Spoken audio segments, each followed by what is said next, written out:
God is a stepping stone. Yes, this video might be somewhat controversial for many. However, this is something that needs to be explored and something needs to be looked at in much greater detail.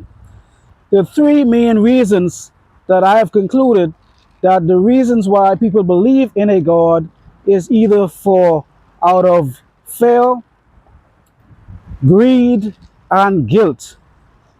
Fear, greed, and guilt.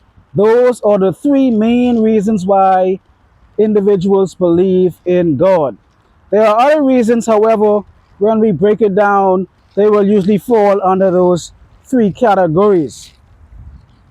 So, for example, uh, however, when we explore, I'll get to the examples in a bit, but when we explore those three main categories, fear, greed, and guilt, we will see that we will come to a conclusion that all humans, for the most part, are selfish by nature because our nature is to look out for numero uno, number one, first and foremost, before anything or anyone else.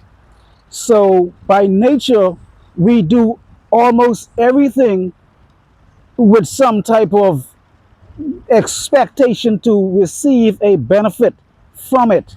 In many cases, we do not do anything out of the goodness of our heart. Even in many cases, when something appears to be done out of the goodness of our heart, it still has some ego, some false self, some praise, some recognition needed behind the act as well. So again, fear, greed, and guilt. So with these three factors involved, most of our decisions in life in general, like I say, we are generally a selfish being. If we look at almost everything we do, it is because of something that we are trying to achieve, something that we want, and it's also because of the two main major fundamental principles behind everything that we do in this life is to one, either reduce or eliminate suffering, or two, end suffering that will relieve us to bring happiness. So relieve suffering and achieve happiness is the two main root causes for everything that we do, which is why the Buddhists, the Hindus, and more Eastern philosophies, the root cause of all suffering is to not know thyself. However, that is also connected to desires. Because having desires, and by no means I am saying that you should not have any desires, because we live in the world, we need to have some things. However, when our desires become more stronger than who we are, we tend to do anything to achieve those desires. So the root cause again is desires, having, wanting, cannot get enough, and that will all fall into the greed category as we go on. I will elaborate a lot more and break those subjects down as we go on. But again, like I said, the root cause of most of our suffering has to do with desires, wanting something, feeling that we do not have something. And again, if you go back and watch my video, Who Am I? That is going to break this down. It's going to complement this video again, because this is a continuation of that video. So having these desires for things externally and things that we perceive to be the root of our happiness. However, when we do achieve these things, we later find out shortly that we did not achieve the happiness from these objects. When we thought that we thought originally when we get the job, the dream job that we wanted, we would be happy. However, that is not the case. There are many individuals that has their dream jobs are totally miserable. And sometimes we believe that when we get the right partner, we are going to be happy. And then we find the person, and over time, that too is going to be is going to be very disappointing to us as well. So that goes on to say money, anything that we could think of objectively is not the root cause of happiness. And from an Advaita Vedanta perspective, the only true solution to happiness is to know thyself, to come to the clear understanding of who you are, the one self, the I-ness, the being, the pure consciousness, the pure awareness, the ultimate that has no lack, that has no need, that has no want. However, until we come to that realization, there will always be suffering. So again, back to what I was saying, the three main root causes of this suffering comes from either fear, greed, or guilt, which is why we believe in a God. However, like I said, also, we are naturally selfish by nature. Therefore, it is very almost impossible to quench this thirst once we do not know who we are. We will always need more. We will always want more, no matter what. That is why some people can never be happy no matter what. There are people with has everything, and they are still unhappy. They have everything physically, mentally, emotionally, financially. They have all of these things, and they are still unhappy. So that should tell you again, these people might have everything from an objective perspective, but they still do not know who they are, which is actually the source of all happiness and the source of reducing or ending suffering. So again, we believe in God for these three reasons. And again, believing is something in itself that is not a credible thing to do and to base one happiness on, because again, like I said, please go back and watch Who Am I? That video will clarify a lot of what I'm saying as well.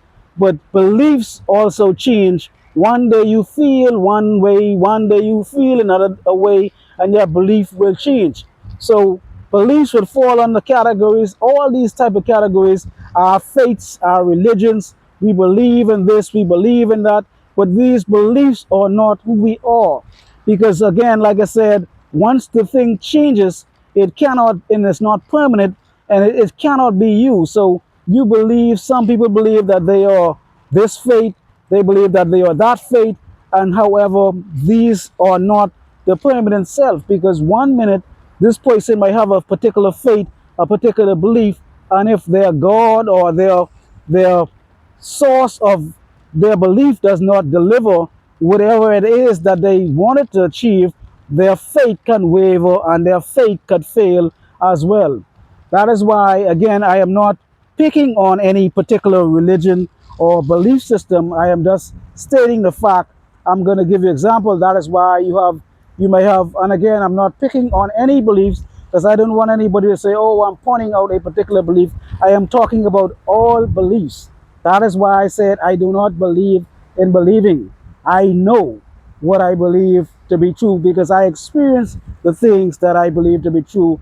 Consciousness, awareness, I am certain that these things exist. I exist. And outside of this, I cannot really say that anything else exists outside of my awareness, outside of my consciousness. The things that I'm doing right now cannot even be actually a fact. My brain could be in a vat somewhere, and I could be sitting down in the matrix plugged up to some machine somewhere and experiencing this illusory reality. And I can't prove that even the things that I see even exist. So the only thing that I am certain is that I exist and I am aware and I am conscious of the experiences. So to believe anything else other than reality for what it is to be considered delusional.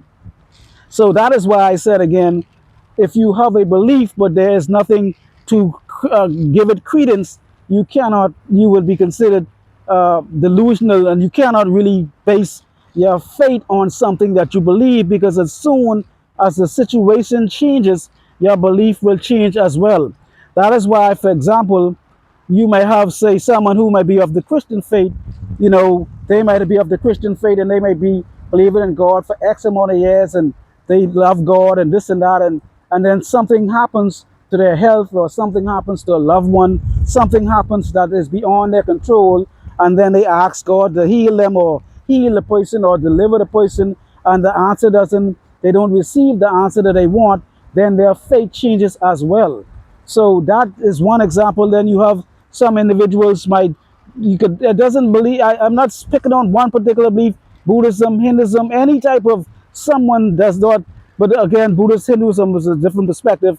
But however, if your faith is based on something that is not internal per se, you are most likely to change when your circumstances change as well. So Christianity, Buddhism, Hinduism, Rastafarianism, all these things, all these different Sikhism are all labels. These are labels to describe our belief systems and so forth and so forth, but they are not who we are at the core. Because one day you could see, like I said, you could see a Christian strongly believe in God, and then something happens, the child dies, or something tragic happens, then, they change, and then sometime I think they call it backsliding, to be the backslide, when the person who's supposed to be a Christian changes their faith based on circumstances. Then sometimes you could see someone maybe saying there's Rasta, have the dreads and all that and everything, and then later down the line you see them, and no disrespect when I say bald head, next minute you see them bald head, shaven, or clean up, and fresh up and style up, and you know what I'm saying, and all these other things that come along with these other things. But I'm just saying, one minute they was one way, the next day there was another way, and that applies to all beliefs, all circumstances, or we have a tendency to change based on how valuable that thing is to us. And if that thing does not bring us any value, we could change on a drop of a dime or a drop of a hat, whichever way it goes. So like I said, so having a belief is not, I would suggest, the way to go. I would say do some self-inquiry and know thyself, know who you are. Do not base your eternal life, your eternal soul on a belief. So that is one of the reasons why I'm creating this video, because I want to differentiate the difference between having beliefs and knowing, and the consequences of not knowing, and the consequences of believing. And the other reason is, why do people believe what they believe? So once again, the three main core reasons why people believe in a particular God is because of, one of the reasons is fear, greed, and guilt. So fear, they usually fear going to hell, they fear dying, they fear getting sick, they fear being alone, they fear all of these things. They just fear whatever you could think of that you fear. Almost everybody has something that they are afraid of. If you ask yourself now, what is your deepest fear, you would have something to say that you're afraid of. And that is one of the problems with, when it comes to beliefs, because once the individual does not know who he is or her, who she is, on a much deeper level, there will always be some type of fear, because what they tend to do is they tend to base their religious or their beliefs on some type of something that is not stable.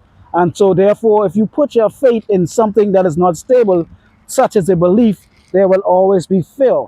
But again, when you know yourself to be the unchanging I-ness, isness, the awareness, the consciousness, the eternalness, there is no fear. And that is one of the benefits of coming to self-realization. Fear will be eliminated, because there is nothing to be afraid of. Your fear of death, your fear of sickness, your fear of all these things, losing everything, is not so much going to affect you to that degree, because you realize that these things are not actually happening to you as at all.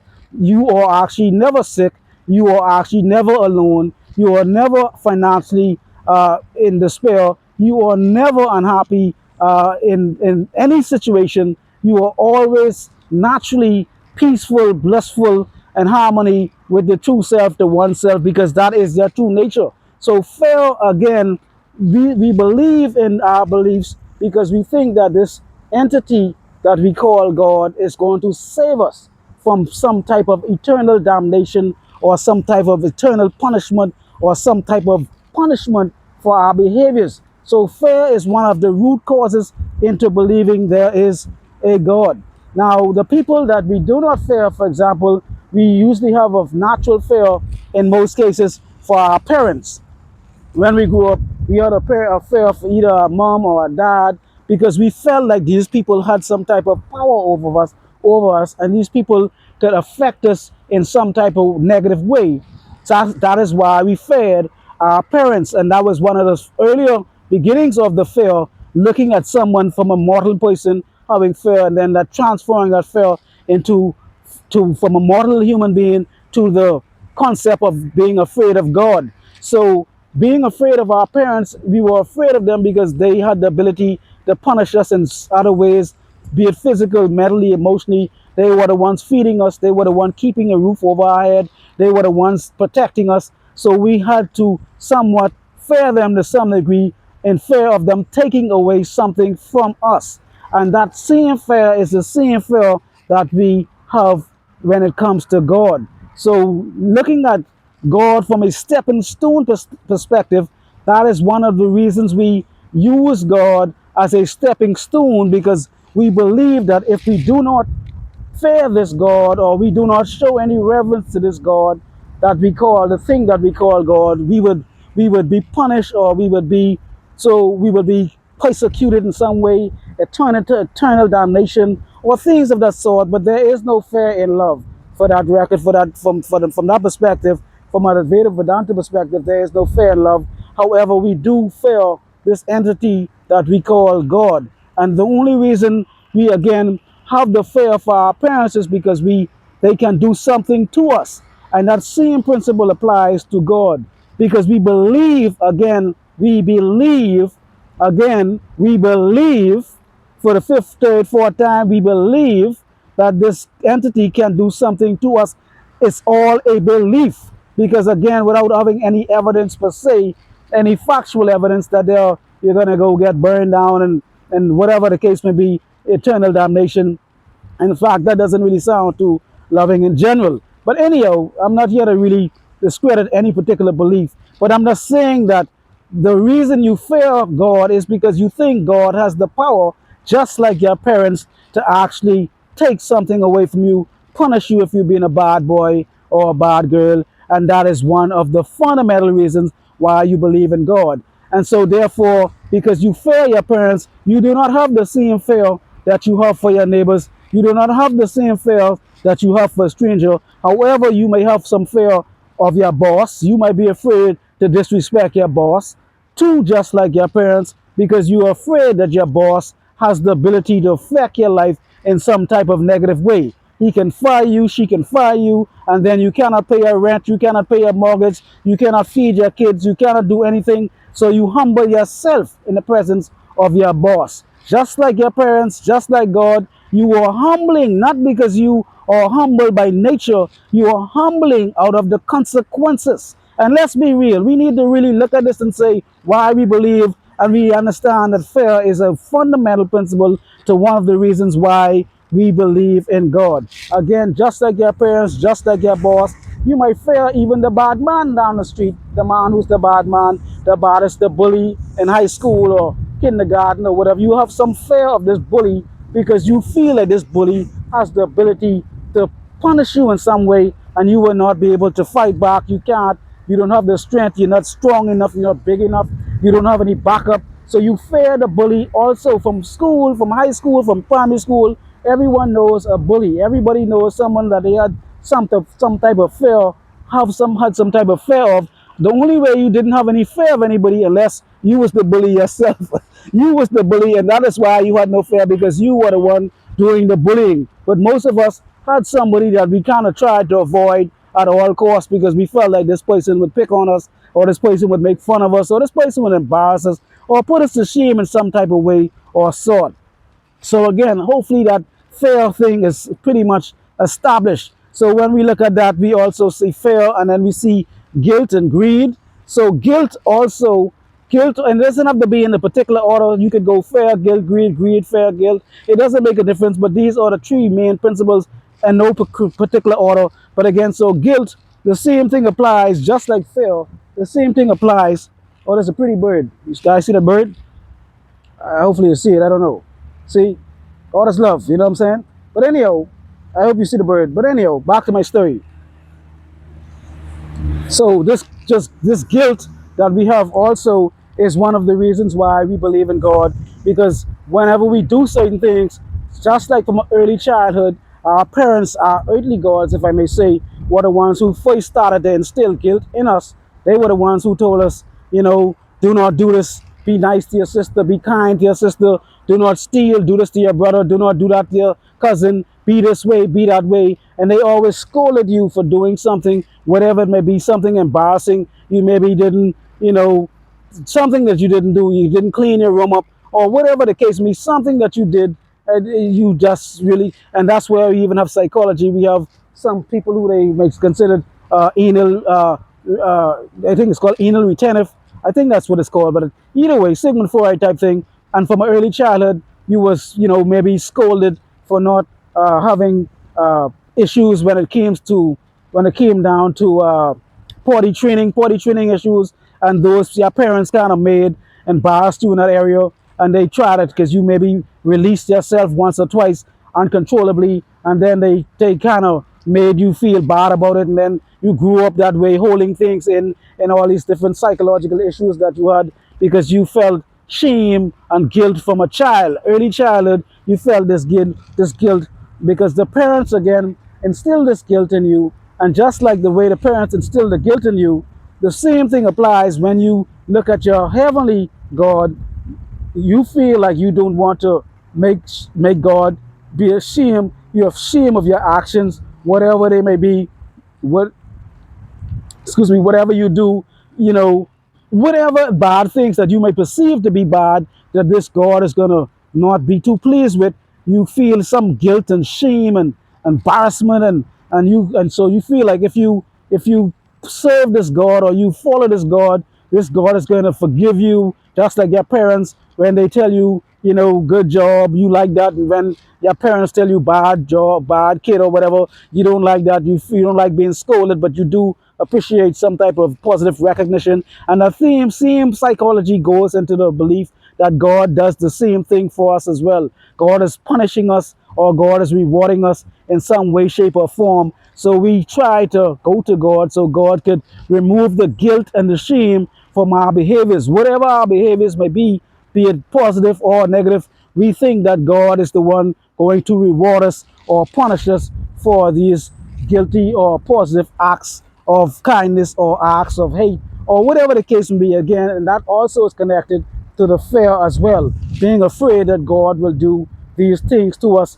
because we feel guilty when we lie, we feel guilty when we steal, we feel guilty when we do these things. However, those things are not necessarily because, this is a controversial subject. I am going to say something off the wall. Most individuals believe that there needs to be a God for someone to be moral. However, there are many atheists. Those people are also moral without there being a God, because morality is something that is instilled in us in the heart. We know what is right from wrong, whether we ignore it or we do it or not. We know we should not do certain things, harm somebody. We do it either way, but either way, you do not have to have a creator telling you what is right from wrong. We know because we do not want someone to steal from us, so we don't steal. We don't kill somebody because we don't want to be killed, or we don't want to do anything harmful to anybody because we don't want it to be done to us. That's why the Bible says, do unto others as you have others do unto you. So there does not need to be some overseer who is punishing your actions for making you feel guilty or ashamed or whatever. That's your natural inclination, because again, consciousness is pure love, pure awareness, pure this, pure bliss, pure happiness. And when we go against that in the acts of being separate, seeing ourselves as separate beings, then we automatically will feel negative acts, feelings of shame and guilt and different things of that sort. Feeling guilty and shame and all that, those are because of feeling separate from the true source. Because if you are feeling oneness and wholeness with this thing, there will be no fear, there will be no shame, there will be no guilt, because there is no you to feel ashamed, there is no you to feel fear, and so forth and so on. So again, the guilt too is also one of the reasons we go to believe in a God, is because we feel that this God is going to have mercy on us, he's going to save us, and he's going to remove all our transgressions and our bad behaviors, and we're going to be saved, and then we're going to be rewarded, and we're going to spend eternity in some place somewhere other than inside of the self. That is why Jesus said, the kingdom of heaven is within you. And so if we continue to look outwardly, we will always find some type of disappointment in believing in things and believing in people and believing in places and believing in objects. The only thing that we can be certain of is that we are aware, we exist. I am the self, I am me, and anything else we cannot really say, be for certain exists. That is something that most individuals may not understand until they go into deep introspection, because most individuals who are caught up in the body-mind complex, they see the world as something being outside of them. They are not aware that the world is something that is appearing inside of them. Everything happens in the back of the mind. Light travels from the object, and the light goes to the retina and the photons and all of this stuff. And there's some image that happens in the back of the mind. So everything that we see is actually internal. Actually, even watching this video, it may appear that there's a TV screen in front of you. It may appear that I'm on a screen talking to you. However, this is all happening in the mind. Everything is internal, and we are not certain about anything that is external. So, but anyhow, back to what I was saying. So this fear will be resolved once we come to understand who am I, who is the true self. This guilt, again, this guilt, feeling guilty, feeling not enough, feeling unworthy, all of this is because of feeling separated, separation from the true self, separated from God. And again, that is why Joshua, Jesus, always says, I and the Father are one. And therefore, which brings me to another example, those teachings were supposed to be metaphorical examples of yourself. I and the Father are one. When Joshua said that, he was saying that to say that you and the Father are one as well, because the same I-ness that Joshua, Jesus, is the same I-ness that you are as well. But again, that is something you must come to understand at a later date when we do self-introspection and self-inquiry.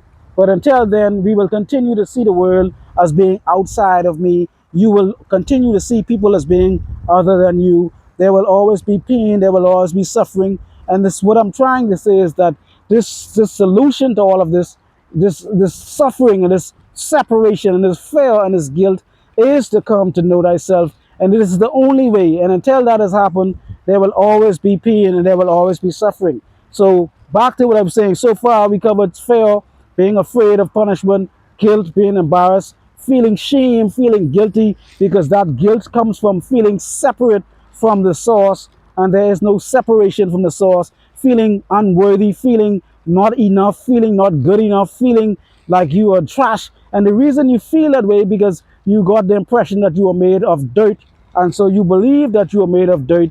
You believe you are made, you are of filthy rags. You believe these concepts about yourself. And so therefore, if you've been told all these things and you do not know who you are, it is most likely that you would believe that you are just dirt and you are of filthy rags. And so therefore, the concept what I'm talking about here today is that you are not dirt, you are not filthy rags. Maybe from an illusory perspective, the false self could be considered dirt or filthy rags because the false self does not exist at all.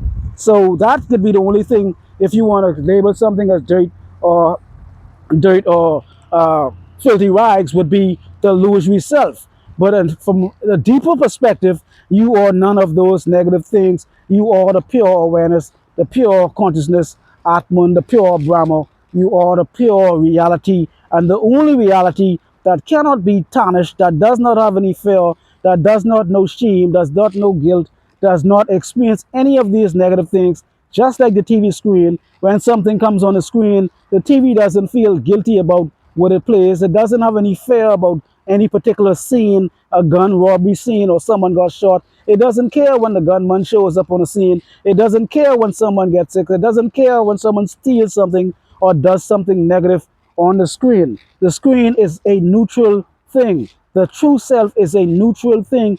It's perceiving all of these things or appearances that are activities of consciousness, but we take the activities to be true and we take the activities to be real. So again, back to what I was saying. So the final thing would be greed. Greed, greed, greed. We all know greed. Greed, we want this, we want that. I want this, I want that.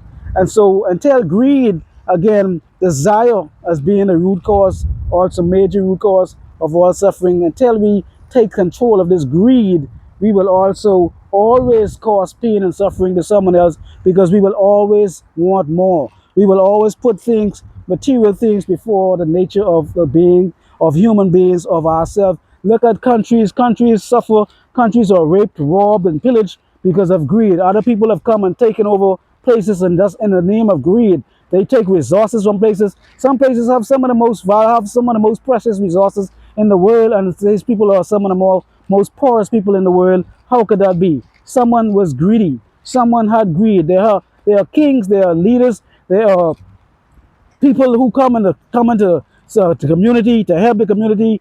Members of parliament, kings, queens, governments, and different people come in the community, and they say that, hey, we're here to help. And as soon as some money comes along, or opportunity for them to make some more money, or opportunity comes and they have to sell out, they will sell out, because greed, because they believe that the greed, when they get the thing, it's going to make them happy. And however, that is not the case. So that is why we need to get a good grip on this greed also as well, because this greed thing started from a child. When we was young, I want this, I want that, and we never, every Christmas we want more toys, every day, every this birthday we want that. The list goes on and on. When you got older, I want a car. When you got older, I want a girlfriend, I want a house with a picket fence, I want a dog, I want a cat. You know what I'm saying? I don't want a rat, but we just want.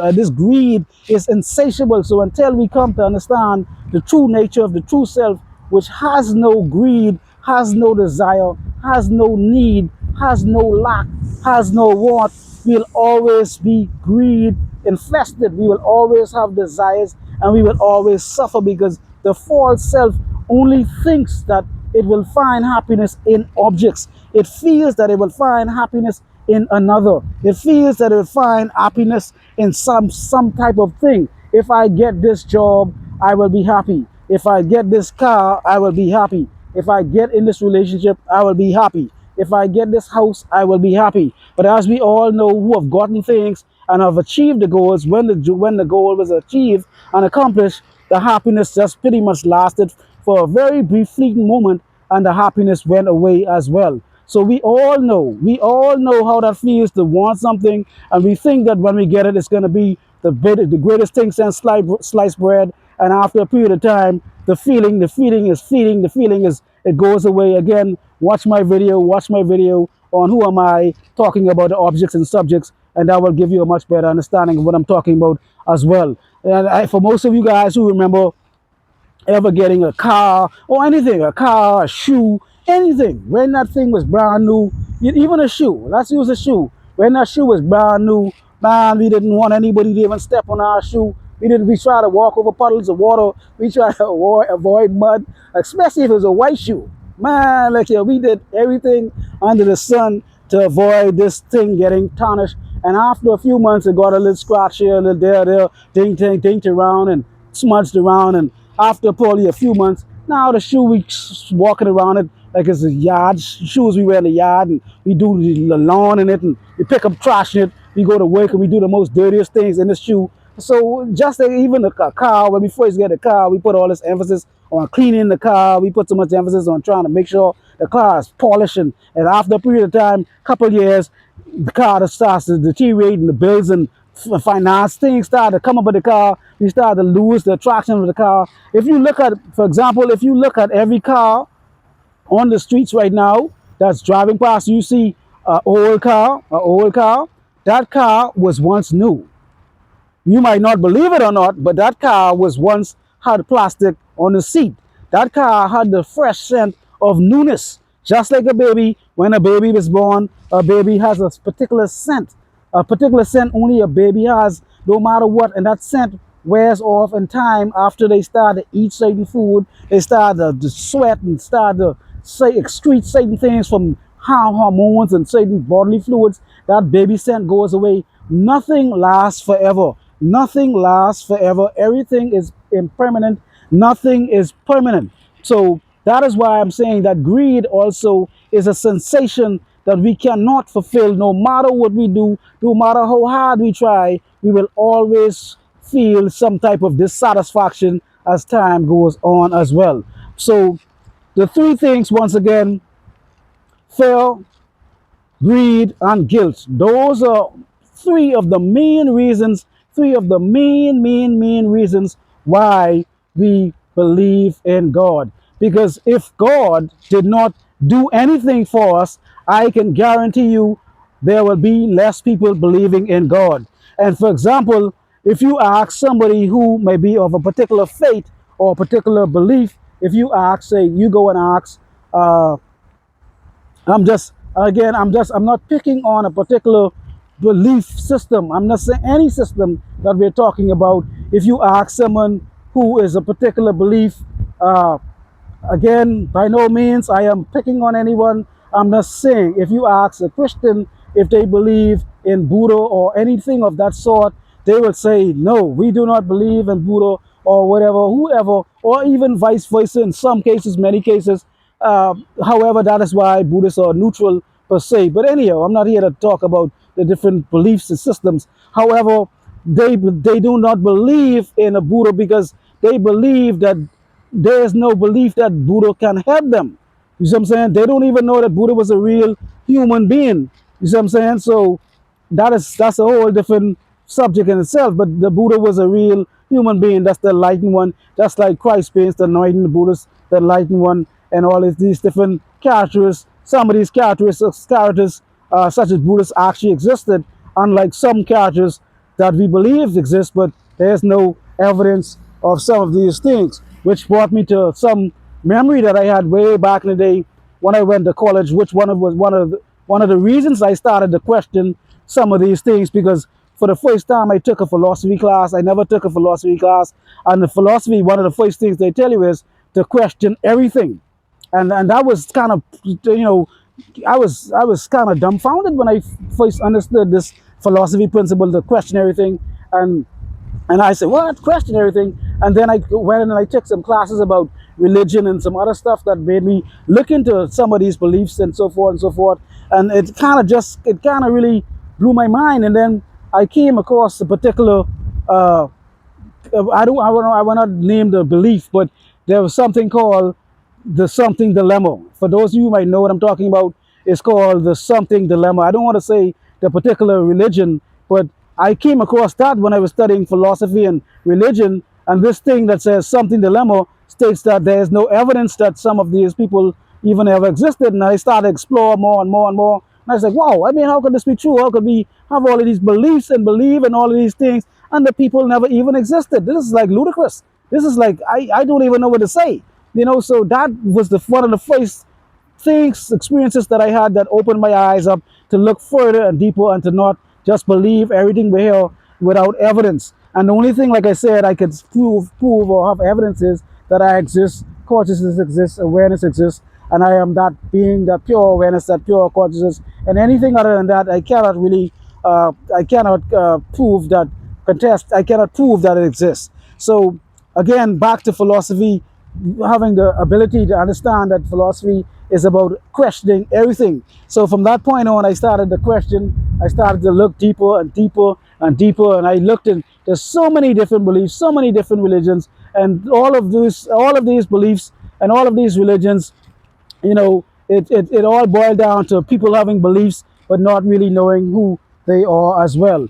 So again, if uh, you believe what you believe because you believe there's some type of benefit in it for you. You believe in this particular God or this particular entity because you believe there's something in it for you. If there was nothing in it for you, you would not believe in that thing. And that is the reason why most people believe in their faith and their belief is because they believe selfishly that there is something in it for them. And the other beliefs that they do not believe is because they believe that that particular God or that particular entity cannot do anything for them. Point blank, that is the reason. And we all know that our beliefs are solely made or came about based on our location of birth.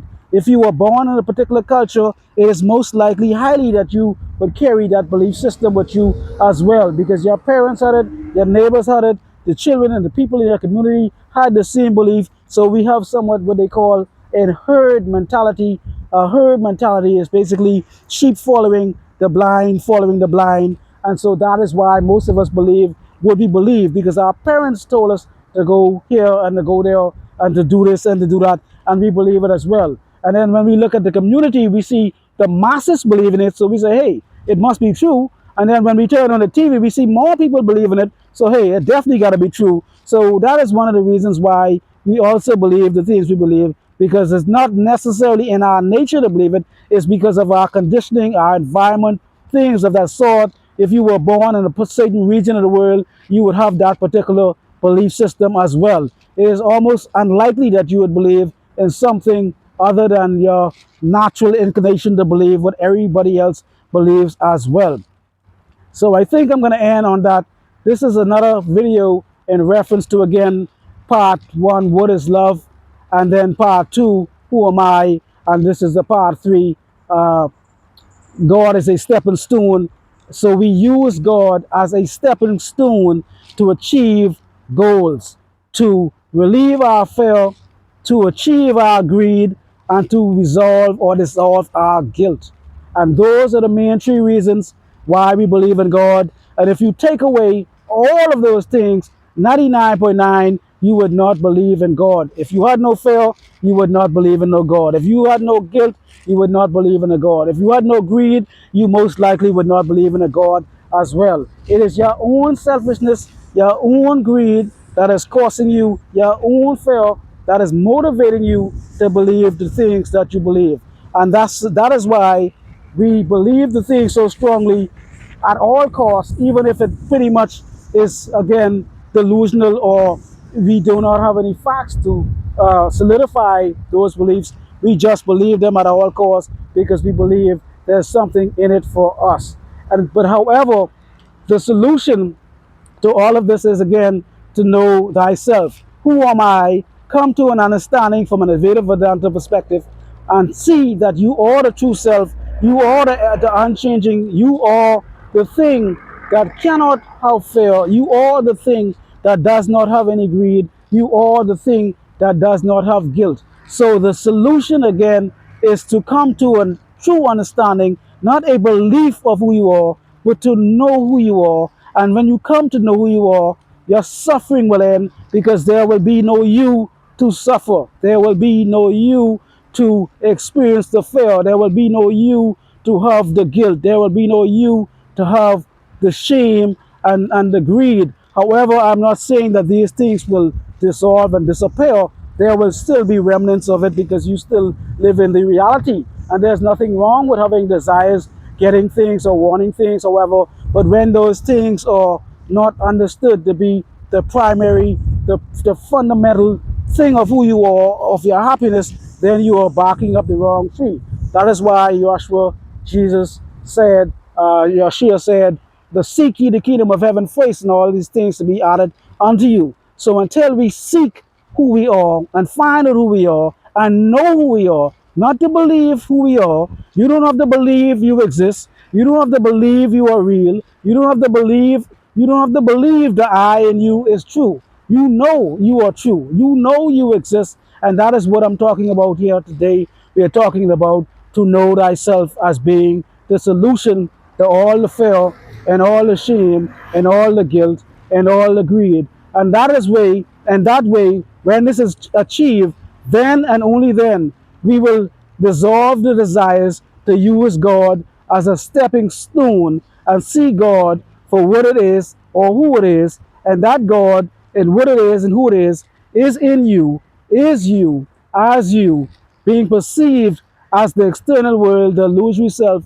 believing that you are less than this being we call God. On that note, I'm going to end this video, and once again, Triple P, and I'm out. Oh.